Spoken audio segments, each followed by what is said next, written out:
Monsieur le ministre. Peut-être quelques éléments un peu précis pour répondre à votre question. Pour les enfants régulièrement inscrits dans les familles en 2021 et 2022, un régime dérogatoire a été prévu par le texte. Une autorisation leur a ainsi été accordée de plein droit pour les années scolaires 22-23 et 23-24, lorsque les résultats du contrôle pédagogique annuel au titre de l'année scolaire 21-22 ont été jugés suffisants sans qu'ils aient à justifier d'un motif. Sur les 47 802 autorisations délivrées en 23 et 24, 29 633 enfants faisaient l'objet d'une autorisation de plein droit.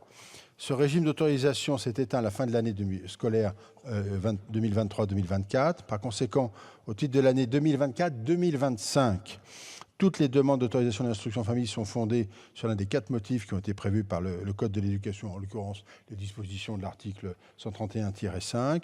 Le régime tel qu'il est prévu aujourd'hui commence à produire ses effets depuis la rentrée scolaire 2024. Ce que je peux vous dire du tableau qui est sujet sous les yeux, l'évolution du nombre d'enfants instruits dans les familles était en 2021-2022 de 72 369. Il est aujourd'hui, pour la période scolaire de 23-24, à 47 802 et qu'il est pour 24-25, mais des données au 1er novembre 2024, de 30 644, ce qui fait qu'un écart de moins 36% entre 21-22 et 24-25.